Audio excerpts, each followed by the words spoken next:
Muito bem, meus caros, muito bem, mais uma manhã de jogatina e gravação aqui no meu, no seu, no nosso Cafofo. Estamos aqui direto na nossa live Twitch / YouTube às 9 horas da manhã. Cadê você que não tá aqui? Ah, eu tô trabalhando, liga no celular e me engana. Vai ficar lá, passa dá uma zoada no seu chefe. Olha aqui, ó, tudo de boa, tranquilaço. Vamos lá. Primeiro vamos trocar uma ideia sobre a rodada do Brasileirão, classificação atual. Por que eu quero falar isso? Porque olha onde é que o Coringão chegou. Aonde ninguém acreditava, poucos acreditavam. Eu, sendo bem sincero, a gente começa o campeonato rezando para sair desse troço aqui. Já começamos o campeonato assim. Depois a gente começa a torcer pro Corinthians dar uma beliscada aqui na Sul-Americana, que é essa faixa verde aqui, ó. Onde tem Cruzeiro, Bahia, Vasco, Corinthians, Atlético e Grêmio. Pô, será que a gente consegue uma Sul-Americana? Só que isso é uma coisa que eu já tinha falado em live e vou repetir. 3 vitórias mudam qualquer cenário de um time no Campeonato Brasileiro. 3 vitórias seguidas mudam o cenário de qualquer time no Campeonato Brasileiro. Se esse time vai permanecer, não se sabe. Mas que 3 vitórias mudam o cenário, mudam. Isso mudou o cenário do Corinthians. Por quê? O time que há 2 rodadas atrás, literalmente 2 rodadas atrás, no jogo contra o Cuiabá, brigava para não sair, brigava para sair do Z4, né, aqui debaixo dessa zona vermelha, brigava para sair da zona vermelha, agora está brigando por isso aqui, irmão. Amarelinho aqui, ó, laranjinha, que é a zona pré-Libertadores. Vou dizer isso, estou falando isso por quê? Vamos lá. A nossa zona de Libertadores, que é normalmente os 4 primeiros, os G4, né? São os times que vão se garantir na fase de grupos direto na Libertadores. E aí o Brasil tem direito a mais 2 vagas de pré-Libertadores, pré-concebidos, pré-recebidas. Esse aqui é de vocês. Toma. Isso aqui já é nosso. Porém tem um detalhe. No futebol brasileiro nós temos muitos times. Tá? Muito mais do que na Colômbia, né? Até mais do que em tamanho, em competitividade, mais do que na Argentina, mais do que no Uruguai, enfim. Tá? Então o que acontece? Dentro dessa sequência aqui, acontece uma peculiaridade muito interessante para nós aqui, principalmente para essa galera que está aqui na zona da Sul-Americana e já está almejando uma coisa acima. Por quê?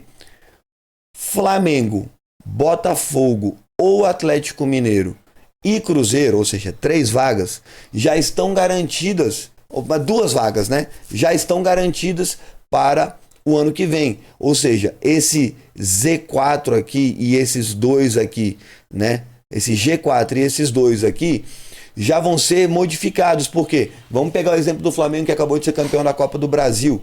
O Flamengo, campeão da Copa do Brasil, já tem vaga garantida na Libertadores. Logo, essa vaga aqui, que seria laranja, já vai dar para o Flamengo. O Flamengo já pula para essa zona azul aqui. Então agora nós vamos ter 5 times na zona azul, já classificados para fase de grupos da Libertadores. O que dá para nós ainda, por direito, mais uma vaga na pré-Libertadores. Essa vaga da pré-Libertadores atualmente desceu para o Cruzeiro. Essa tabela não está 100% atualizada, apesar dos resultados estarem atualizados.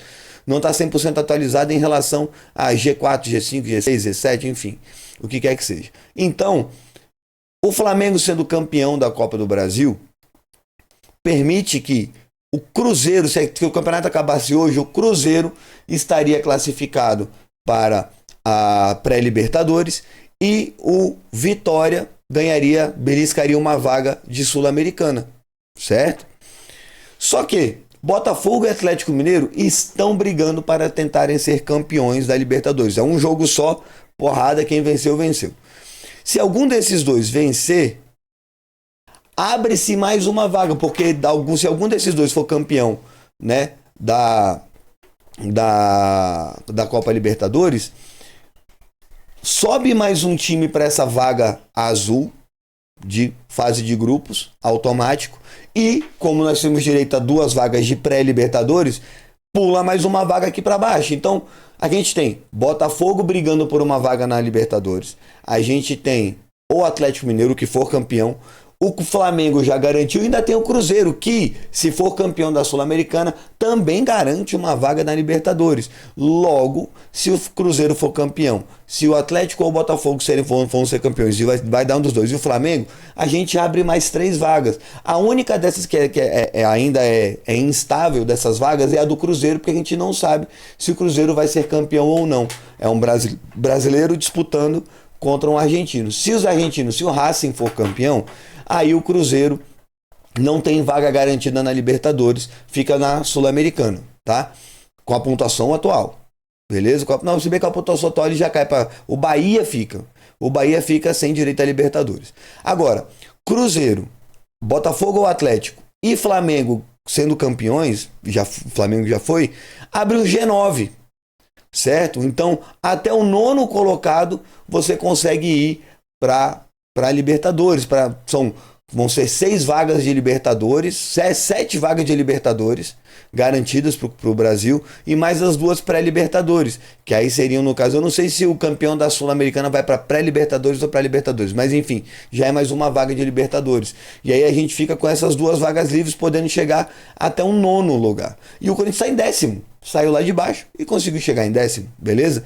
E aí a Sul-Americana seria só o Juventude atualmente. O Juventude seria o único time que não iria para a Sul-Americana. Vitória, Fluminense e Criciúma iriam para a Sul-Americana, junto com atualmente Corinthians, Atlético e Grêmio. Lembrando que o Atlético tem dois a menos, tem 2 jogos a menos ainda, né? Vai jogar agora quarta-feira contra o Flamengo.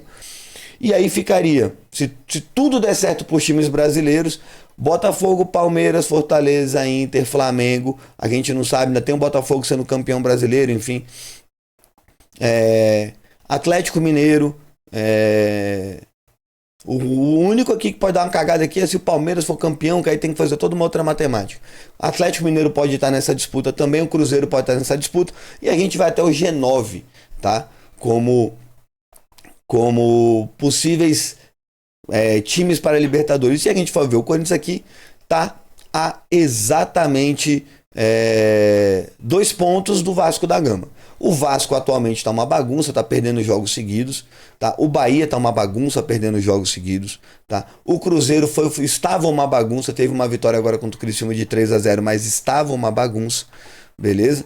Então a gente está aqui, o Atlético Mineiro abriu parte da mão do Campeonato Brasileiro para se dedicar à Copa do Brasil e Libertadores, totalmente compreensível, mas tem 2 jogos a menos, pode chegar a 47, pula lá para cima, empurra um monte de time para baixo.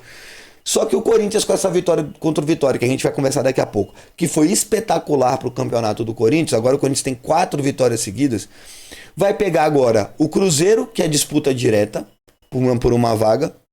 Só que o Cruzeiro está indo com time reserva. Eles já falaram que vão com time reserva porque vão se concentrar na Sul-Americana. Então o Cruzeiro já vai com time reserva. Nem o goleiro vai ser titular, vai ser todo mundo reserva.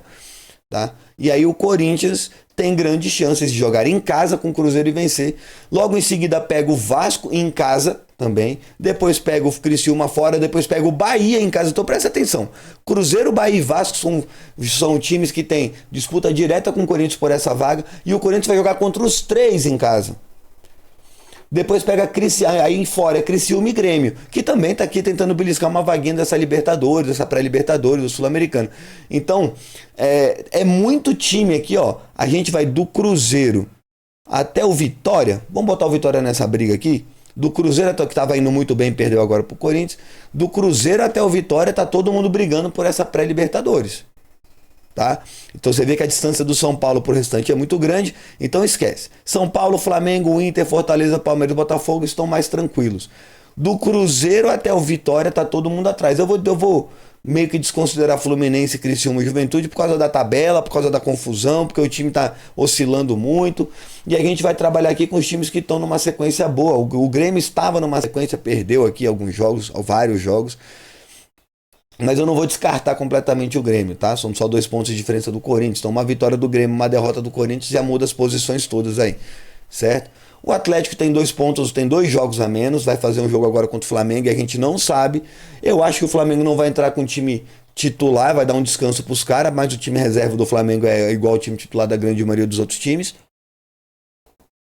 Um cafezinho maroto. E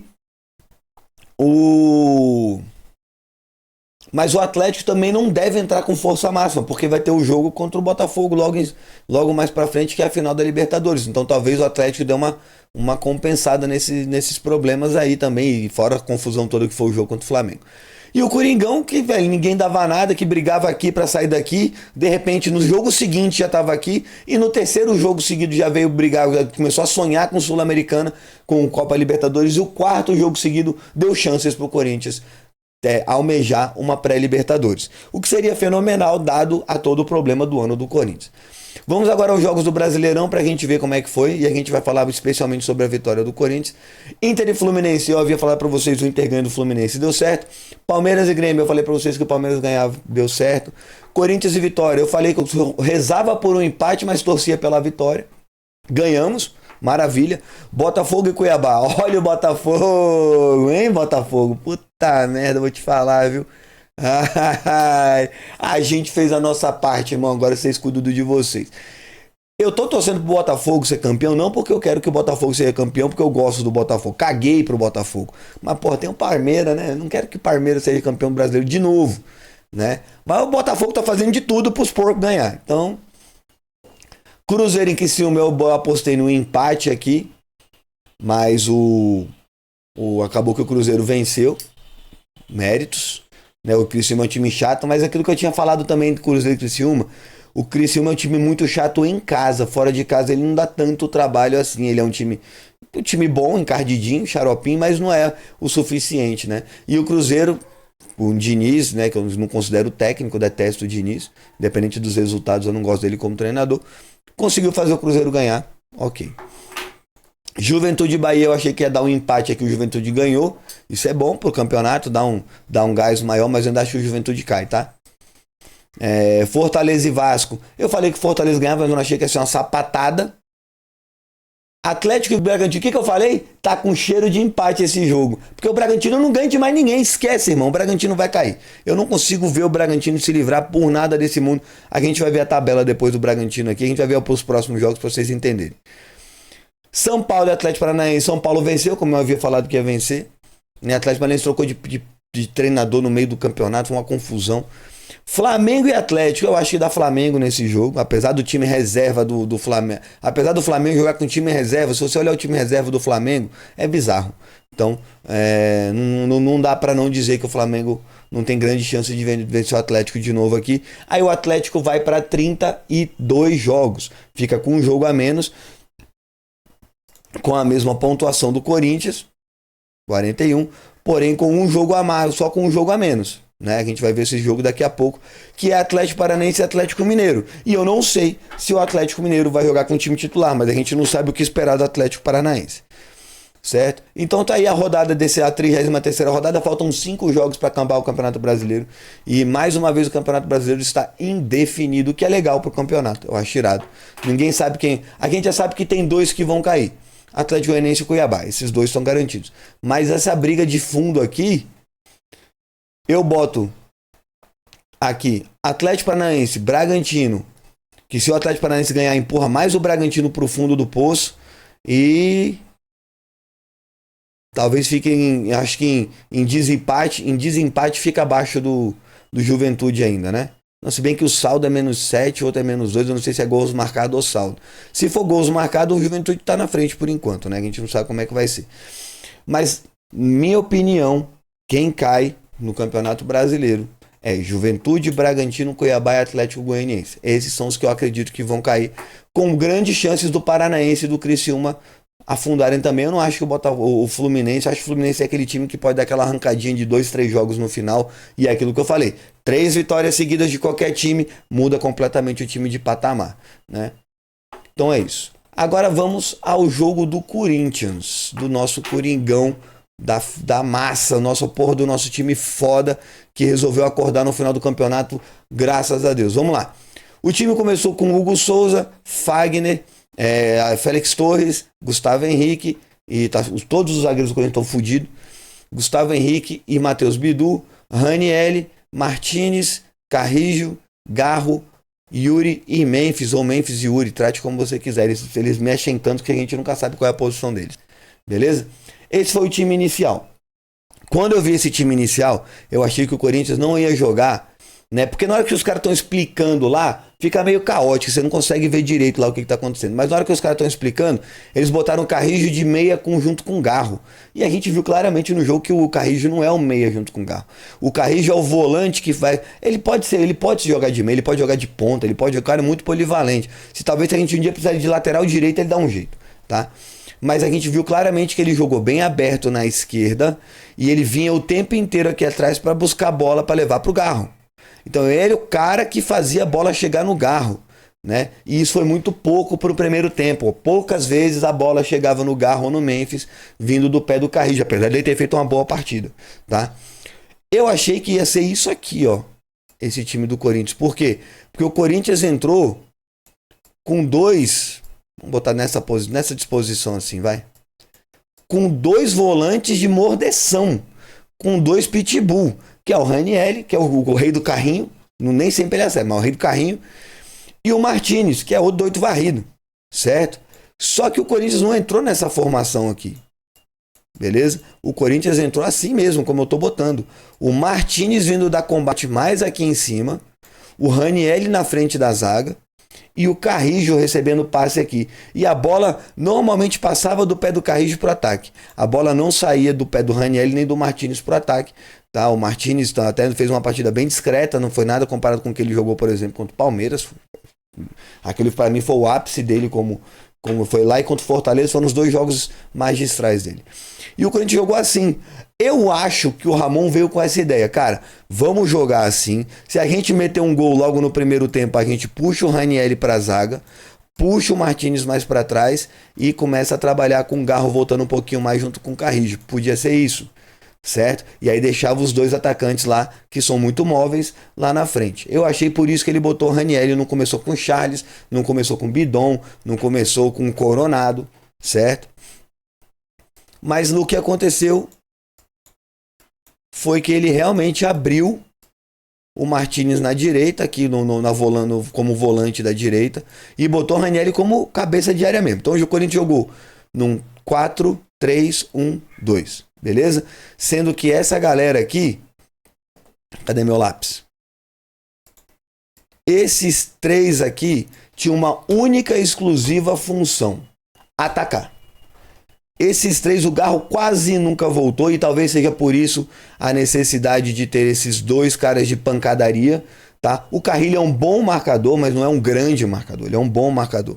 E aí você tem um jogador como opção para fazer essa bola chegar nessa direção. Peraí, que ficou ruim aqui. Nessa direção daqui. Tá? Se bem que o Carrilho ele aparecia nos dois lados para receber passe. Então quando o Corinthians saía jogando aqui da zaga, o Carrilho ele movimentava muito nessas duas laterais aqui para receber passe. Muitas vezes recebendo passe desses dois aqui. Recebia passe desses dois para levar a bola pro Garro, tá? E logo no começo do jogo, né? Logo no começo do jogo, a minha flor, o meu anjo, o nosso guardião querido e amado, chamado Hugo Souza, né, deu uma de neneca. Hugo Souza deu uma de neneca. Essa péssima mania que nós temos aqui no Corinthians e em vários times do Brasil, de não conseguir fazer com que os meias trabalhem na fase de formação de maneira eficiente e precisemos ficar devolvendo passe constantemente para goleiro sair jogando. E, cara, tem um bom tempo que o Corinthians não tem goleiros bons com os pés. O Hugo Souza não é um lixo completo, mas ele não é 100% da segurança. O que aconteceu? Na marcação sob pressão do Vitória, que tinham 4 jogadores marcando aqui os nossos quadros, nossa saída de bola, a gente tentou sair jogando, bola vai para um lado, vai para o outro, não deu certo. Félix Torres tocou para o Hugo Hugo recebeu aqui e o Gustavo Henrique abriu para receber o passe. O Hugo foi chutar a bola, chutou 2 kg de grama, arrancou um tufo de bola de grama do chão, que daria para fazer uma peruca se quisesse, de tão grande que foi o tufo. Depois tiveram que replantar aquela região, reflorestar aquela região, porque o pé do Hugo entrou 2 metros para dentro do chão, e ele deu uma cavada assim, jogou longe aqui a bola, longe aqui quer dizer, longe não, jogou o tufo de grama e veio parar aqui, ó, tá? Mas o Hugo foi dar o passe, errou o passe e a bola parou bem aqui. E quem estava aqui? O camisa 9 do Vitória, o Alejandro da Lady Gaga, meteu-lhe o gol. Gabriel perguntando, culpa do goleiro ou do treinador? Aqui é um erro técnico do goleiro. Se o treinador acredita que o Hugo seja capaz de fazer ajudar nessa armação aqui, como hoje o futebol todo acredita, os nossos treinadores todos têm essa parada, volta no goleiro. O goleiro hoje treina para dar passe. Só que o Hugo Souza virou o Hugo Neneca nesse momento, nos bons momentos dele de Flamengo, nos grandes momentos dele de Flamengo, de Hugo Neneca, e arrancou um tufo de grama do chão. Eu sempre fico preocupado com bola no pé de goleiro. Eu conheço aí o único, só tem um goleiro que eu vejo que com a bola no pé é assustador hoje, jogando bola, que é o tal do Ederson. Ele dá medo? Dá medo igual todos os outros. Por quê? Qualquer jogador que seja o último jogador do seu time com a bola no pé, vai dar medo. Pode ser o craque do time, pode ser o Messi. Se tiver o Messi com a bola no pé aqui, sozinho, e mais ninguém aqui, e vier um monte de gente marcar ele, você não vai ter medo dele de repente perder uma bola e tomar um gol? Isso pode acontecer, faz parte do futebol, tá? O que não pode acontecer é isso ser frequente. Um erro, o nosso querido Garro, nosso craque do time, nosso camisa 10, às vezes vai dar passe de 2 metros e erra o passe. Vai imaginar o goleiro. Só que o Garro errar um passe aqui no ataque, vida que segue. Vai tomar um contra-ataque, vai ter um monte de gente aqui para proteger. O nosso goleiro errar um passe aqui, quem é que vai proteger o gol? Quem é que vai proteger o goleiro? Quem é que vai proteger a bola? Ninguém. E foi o que aconteceu. Nosso querido goleiro Hugo Souza cutucou o chão, arrancou 2 kg de grama e o nosso querido Alejandro meteu-lhe gol. E daí em diante foi um sucessivo erro de passes desses 2 queridões aqui, tá? Do Ranieri e do Félix Torres. A quantidade de passes que esses dois erraram, ele não jogou tão mal o Ranieri, ele não comprometeu, mas a quantidade de passes horríveis que esses dois deram foi suficiente, tá? Para gerar pelo menos mais umas 3 jogadas, uns 3 lances de gol aqui pro Vitória. Que não foram pro gol especificamente, mas que geraram jogadas de perigo, beleza? Desses dois aqui. O Ranieri deu uma bola cruzada aqui na frente da área que caiu no pé do cara do Vitória. O Félix Torres errou vários passes tentando aprofundar passe, quebrar a linha, que não adianta. Alguma coisa acontece no Corinthians que ele não consegue fazer isso, que ele faz muito bem na seleção do Equador. Eu não sei se é posicionamento, se é confiança, se é o gramado que é bom demais. Se bem que o gramado da Fonte Nova, puta que pariu, o Barradão quer dizer, horripilante. Mas enfim, então beleza.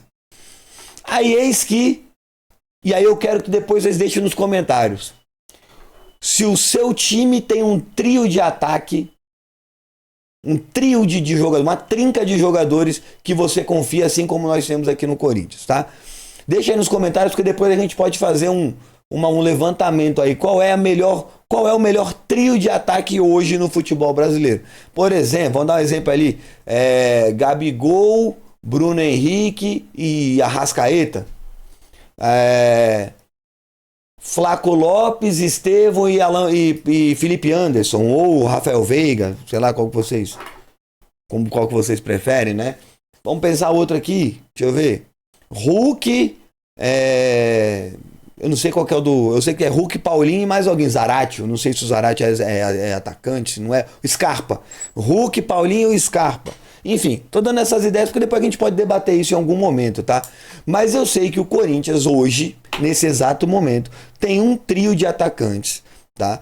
Que chamam-se Memphis, Yuri e Garro. E esse trio de ataque está carregando o Corinthians nas costas há um bom tempo. Vamos pegar lá? Tá lá. Contra o Palmeiras, os últimos 3 jogos do Corinthians. Contra o Palmeiras, gol do Garro, gol do Yuri. Contra o Cuiabá, gol do Memphis, né? Contra agora o Vitória, gol do Yuri, gol do Memphis, né? Então desde o jogo com o Atlético Paranaense que esses 3 jogadores estão começando a se entender e conversar muito bem, tá? E foi o que aconteceu. A bola sai do Carrijo, certo? O Memphis, vamos botar que esse aqui é o Yuri, né? Vamos botar o Memphis aqui, ó. O Memphis veio receber bola, e sempre que o Memphis vem receber bola, vem dois jogadores marcar ele sempre. Isso aqui é quase uma regra. Vem sempre dois jogadores marcar o nosso Memphis aqui, ó. Sempre tem dois jogadores aqui quando ele mexe. O que aconteceu? Quando ele mexeu, o Garro avançou para o meio e o Yuri cruzou para o lugar do Memphis. O Yuri ficou livre aqui. E aí o Garro recebeu a marcação de um jogador. O restante estava fazendo cobertura. Quando o Memphis recebe a bola, foi mais para cá, na verdade. O Memphis recebe a bola, com um corte, ele tirou esses dois caras da jogada. Um corte, ele ameaçou girar para um lado e virou para o outro. Esse ficou para trás e esse que estava aqui correu para cá. E aí ele deu um passe direto para o Garro. O Garro recebeu a bola, certo? Aqui, recebeu a bola. Olha que bonitinho esse negócio, esse quadrinho. Nossa, que delícia. Recebeu com o pé esquerdo e tocou com o pé direito. E o Yuri fazendo o que o povo gosta de falar de facão, que é essa corrida em diagonal para cá. O Yuri saiu daqui, correndo em diagonal, com outro jogador aqui desesperado. Mas, cara, desculpa. Ganhar do Yuri na explosão hoje tá difícil pra cacete. O homem pegou essa bola aqui. E o quarto gol, se eu não me engano, seguido de canhota do Yuri, que é destro. Daqui, bum, no cantinho. Gol do Corinthians, que tava horrivelmente mal no jogo. Só que esse trio aqui, esses três caras aqui, tá? O que esses três caras fazem? Ah, não apaga não as bolinhas, tem que arrancar fora. Vamos botar os do lado de fora aqui. Não tem como apagar as bolinhas não, pode crer. É isso aqui? Não. Enfim. Ah, apaguei o time todo, puta merda. Esses três caras que eu apresentei para vocês são os diferenciais absurdos que o Corinthians tem em relação a outros times. É um trio que resolve. É um trio que faz acontecer. E o Corinthians fez acontecer com esses três caras. Não obstante, vai ter mais coisa desses três. Final de jogo, final de primeiro tempo, Corinthians 1, Vitória 1. Vamos pro intervalo. No segundo tempo, saiu o Martinez e entrou o Breno Bidon. E aí a gente inverteu de lado o Martinez, o Carrijo, o Ranieri permaneceu, ainda da minha opinião, achando que ia ser por conta do Ranieri poder se tornar um zagueiro em algum momento do jogo, optou por tirar o Martinez, que não estava jogando mal, mas é um cara que está fazendo vários jogos seguidos, saiu com lesão no jogo passado e para não forçar ele mais, saiu. Carrijo continuou e entrou o Breno Bidon, que nos primeiros 2 toques na bola dele errou, e eu falei, puta que pariu, esse moleque tá nervoso, vai dar merda, mas ele se redimiu muito bem durante o jogo, tá? Entrou o Breno Bidon, o time agora não tinha mais 3 marcadores, né, porque o Breno Bidon nunca na vida eu vou chamar ele de volante, ele é um meia de ligação, mas não é um volante, o cara não marca, sem a bola ele é muito ruim sem a bola, mas com a bola ele é excelente. E aí o Corinthians começou a dar mais trabalho pro Vitória, tá? E aí nós temos a redenção de Hugo Souza. Numa jogada do Vitória, que saiu daqui, esse jogador aqui tocou para esse maluco que passou correndo. Esse aqui é o Mosquito, tá? O ex-Corinthians, o Mosquito, que fez mais um favor ao Corinthians, né? Primeiro favor dele foi ter saído do Corinthians, pela porta dos fundos. O segundo favor pro Corinthians foi ter perdido esse gol na cara. Ele deu um passe para esse jogador, que eu não lembro quem foi, se eu não me engano é o lateral deles. Nossa zaga saiu e deixou ele livre. Esse maluco tocou a bola para ele aqui. Ele estava até mais dentro, ele dominou a bola para cá. Na hora de chutar pro gol, o Hugo Souza tá fechando esse lado, chutou em cima do Hugo Souza que estava aqui. O Hugo Souza deu um pulão no meio do gol. O Hugo Souza salvou, depois a zaga fechou, a bola voltou pro Mosquito e ele chutou em cima da zaga. Obrigado, Mosquito. Nós agradecemos. E esse foi o último lance sério do Vitória. O resto foi tudo abafa, né? Joga a bola na área, joga a bola na área, joga a bola na área, chuta a bola na área, chuta a bola de longe e nada de chegar nos gols. Toda a bola cruzada era na mão do Hugo. né? Fora um outro cruzamento teve um que o Gustavo Henrique desviou e o Félix Torres quase empurra para dentro do gol. Mas ainda estávamos sobrevivendo. E aí começou a aparecer outras mudanças. Saiu o Carrijo, entrou o Coronado. Beleza? E aí trouxe um pouco mais de movimentação para esse meio de campo. Tá? Vamos tirar esses jogadores daqui. E aí, numa jogada em que esses dois jogadores inverteram de lado, o Breno Bidon roubou uma bola aqui. Beleza? Passou por dois jogadores daquele jeito que ele gosta de fazer, que ele já domina arrancando dois marcadores. Tirou dois marcadores e encontrou o Garro aqui. Cara, você pode fazer tudo no futebol. Você só não pode deixar o Garro, um jogador como o Garro, como o Rafael Veiga, como qualquer um desses caras que sabem encontrar passes, receber a bola e fazer isso com a bola. Você não pode deixar isso acontecer. O Garro recebeu a bola.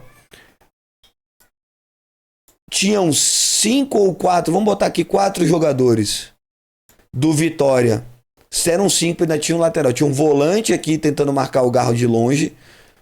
O Memphis passando no meio, o lateral estava um pouco mais aberto. O Memphis passando aqui por trás da zaga. E o Yuri puxando a marcação para cá. Então, esse zagueiro aqui não sabia se ia no Yuri ou se ia no Memphis, ou se protegia o passe. Esse zagueiro ficou perdidaço. Ele ia para um lado e ia para o outro. Você vê durante os melhores momentos que ele fica balançando o braço, olhando para um lado e para o outro. O Garro aqui, no meio dessa galera toda, percebeu a movimentação do Memphis. O Memphis é um cara que não corre, não arranca o jogo inteiro.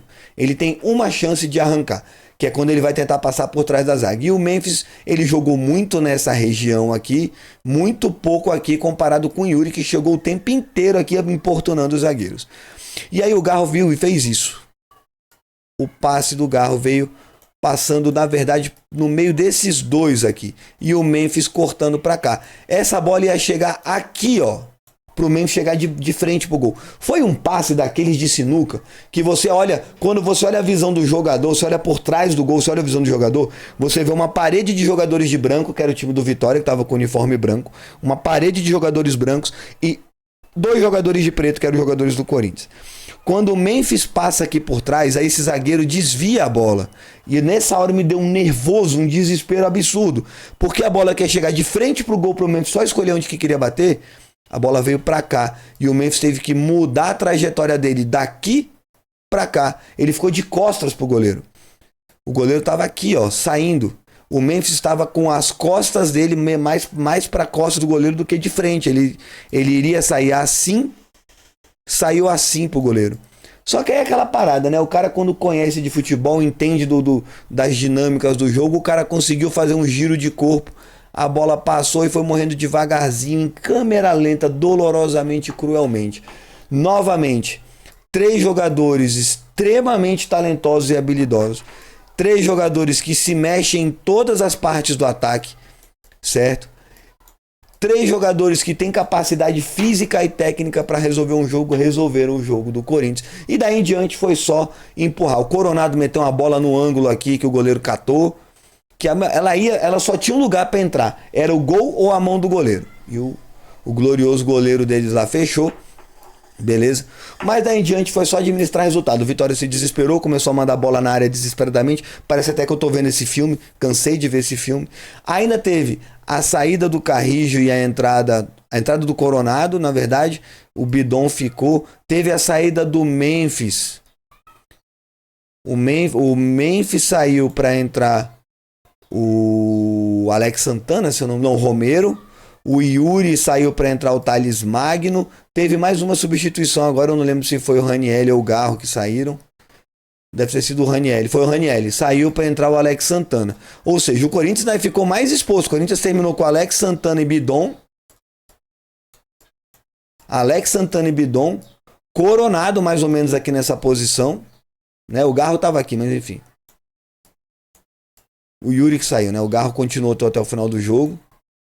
Com Thales Magno e Romero no ataque, o Garro continua aqui no jogo, o Coronado nessa posição aqui, e 2 volantes que não são marcadores. O Alex Santana tem uma capacidade de marcar, o Bidon nenhuma, e ainda assim o Vitória ficou só bola na área, mas quando a bola chegava no pé do Corinthians, roda roda, roda, roda, e foi assim que o Corinthians derrotou o Vitória, certo?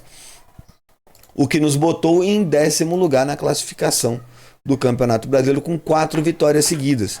Se 3 vitórias mudam o patamar de um time, 4 vitórias fazem milagre, que 5 vitórias dão esperança. E é isso que eu imagino. O Corinthians tem grande chance de ganhar do Cruzeiro, porque o Cruzeiro vai entrar com o time reserva, já falou que vai entrar com o time reserva, não tá nem aí, vai entrar com o time reserva. E com esse time reserva entrando, o Corinthians em casa tem grande chance que vai jogar com o time completo, time cheio, provavelmente só sem os lesionados, mas vai jogar pra cima do Cruzeiro.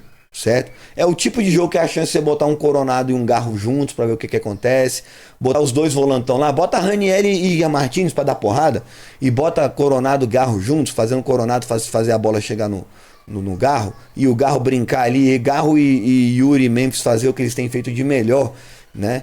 Que é resolver coisas. E a gente tem grande chance de ganhar do Cruzeiro, tá? Próximas partidas agora, a gente ainda tem Flamengo e Atlético, eu acho que dá Flamengo, e aí o Atlético agora fica só com um jogo a menos que o Corinthians, e Atlético Paranaense e Atlético Mineiro, eu também não sei se o Atlético Mineiro vai 100% contra o Paranaense. Por quê? Porque tem a final da Libertadores. Eu não sei se o Atlético vai estar na pegada para entrar com o time completo. Tem final de Libertadores chegando, porém, entretanto, todavia, ainda é o Atlético Paranaense que está em decadência, e a gente não sabe qual o potencial do Atlético Paranaense. E aí quando o Flamengo jogar com o Atlético Mineiro e o Atlético Paranaense jogar com o Atlético Mineiro, acabou. Não tem mais jogo atrasado. Todos os times estão devidamente alinhados, e aí fica muito mais fácil de você prever o restante do campeonato. Próxima rodada, o Corinthians pega o Cruzeiro, para mim dá Corinthians, tá? Com chance de goleada, tá? Porque o Cruzeiro vai vir com o time reserva e o Corinthians com o titular, e o time titular do Corinthians deu um pulo de qualidade absurdo, tá? Bragantino e São Paulo, eu ainda acho que dá São Paulo nesse jogo, apesar de São Paulo ser uma montanha-russa da São Paulo. Paranaense e Goianiense, eu acho que dá Paranaense. Criciúma e Vitória, eu acho que o Vitória vai correr atrás desse resultado. O Vitória ganhou contra times grandes. Por exemplo, o Vitória ganhou do Palmeiras no Allianz Parque lá, né? São as duas derrotas do Palmeiras, eu acho, no campeonato no Allianz Parque. Foi isso, teve uma derrota só, mas foi contra o Vitória. Só que é na casa do Criciúma, que é um time extremamente encardido. Grêmio e Juventude, na casa do Grêmio. Dois times que já se conhecem, brigam constantemente em campeonato estadual. Pode dar um empate, o Grêmio não tá lá essas coisas também, mas sendo na casa do Grêmio, eu acredito que dê Grêmio. Flamengo e Cuiabá. O Flamengo já tá de férias, mas isso não quer dizer que os reservas do Flamengo não vão querer jogar bola. E os reservas do Flamengo são muito melhores que os titulares do Cuiabá. Para mim, dá Flamengo. Bahia e Palmeiras, está com cara de vitória, tá com cara de empate esse jogo, mas ainda assim é o Bahia. É o Bahia. Atlético Mineiro e Botafogo. Botafogo vai ter que melhorar das pernas, tá? Porque se quiser ser campeão, vai ter que tancar o Atlético Mineiro, não tem jeito. Ainda vai ter depois Atlético Mineiro e Botafogo de novo na Libertadores. Aqui vai ter uma data FIFA para espalhar esses jogos, né?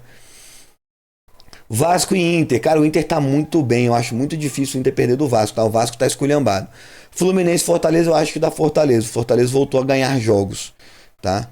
E o Fortaleza é o típico time que adora pegar esses times desesperados que precisam de vitória, porque aí é onde o Fortaleza joga melhor, que é oferecer a bola para o adversário, rouba a bola e partir para porrada, tá? Só tem um problema nesse jogo do Corinthians, que é uma coisa que eu queria falar para finalizar aqui, que é uma preocupação muito grande que eu tenho do Corinthians. O Corinthians não é um time que joga para propor jogo. Os jogos do Corinthians são sempre caóticos. Sempre tem uma das defesas do Hugo Souza absurda, sempre tem bola sendo tirada em cima da área, sempre tem abafa no Corinthians, independente. Quando o Corinthians tem que propor jogo, como foi contra o Flamengo, quando foi contra o Racing, que o Corinthians precisa propor a partida, precisa ganhar o jogo, precisa jogar. É um time que é o superior do momento, que é o time que é o dominante, que é o time que tem que ganhar no momento. O Corinthians não joga bem. O Corinthians só tem jogado bem na porrada, na trocação, no caos. E aí o Corinthians tem jogado bem, porque aí nessa trocação, nesse caos, seja o que Deus quiser, uma hora a bola sobra pro Garro, que vai parar no pé do Memphis, que vai parar no pé do Yuri, que vai ser pro gol. É assim. Então o Corinthians apanha o jogo inteiro, dá umas porradinhas, mas apanha o jogo inteiro. O Corinthians não consegue dominar partidas. E eu tenho muito medo desse Corinthians e Cruzeiro aqui. Se é aquele tipo de jogo que o treinador, o Diniz vai botar estacionar um ônibus lá na defesa, vai botar 8 jogadores, 9 jogadores na defesa, vai ficar só no contra-ataque. E o Corinthians vai ficar batendo na muralha. Já ficou comprovado que o Corinthians, quando bate na muralha, não consegue avançar, não consegue vencer. Lembrando, deixando claro sempre que o Corinthians jogou contra o Flamengo sem o Memphis. Mas jogou contra o Racing com o Memphis e foi a mesma coisa. Precisou do resultado, precisou propor jogo, não conseguiu. Quando o time adversário monta uma muralha na frente do jogo, o Corinthians começa a entrar em modo pânico, começa a jogar bola na área desesperadamente. E os nossos centroavantes, nossos atacantes, não tem nenhum ali que é um grande exímio cabeceador. A gente não tem um centroavante. O Memphis sai da área, o Yuri sai da área o tempo inteiro. E aí a gente não acha aqueles espaços para passe, né? Então o Corinthians ainda assim vai tentar, acredito eu, dar a bola pro Cruzeiro em vários momentos. E vai deixar a marcação lá. Ou o Corinthians vai pro abafa mesmo, bota aí Coronado, 3 atacantes, mais Coronado, Garro e mais um volante, seja o que Deus quiser, e esmaga os caras lá. Né? Se tudo nada der certo, bota lá. Só não pode meter 3 atacantes. Aí eu acho péssimo. Mas vai botar lá 2 atacantes, mais o Garro, mais o Coronado, mais um Carrijo, esmaga todo mundo lá. Toca só o Martínez ou o Ranieri lá atrás e seja o que Deus quiser, né? Porque o Corinthians, infelizmente, não tem laterais bons o suficiente para cruzar na bola, não tem pontas para cruzar a bola para dentro da área, e o nosso jogo se concentra sempre pelo meio do campo. E isso é uma parte terrível do jogo do Corinthians, que quando tem que propor jogo, e esse jogo pelo meio do campo, ou é bola de longe, ou é chute de longa distância, né? E nós temos o Garro aí, talvez o Memphis, talvez o Yuri para bater essa bola de longe. O restante é bola cruzada na área aleatória. E aí a gente não tem jogador para dar bola de cabeça, para fazer gol de cabeça no nosso time. Enfim, essa foi a revisão da rodada aí, com ênfase no Coringão, porque aqui é o Valadão da Fiel. Então, sinto muito quem não gostou. Beleza? E aí nós temos aí a próxima rodada aí, com chances do Corinthians se aproximar ainda mais do tal do G9 aí. Beleza? E tentar beliscar uma vaguinha na Liberta. Pode crer? É isso, galera. Muito obrigado. Fiquem de boa que eu vou nessa. Valeu!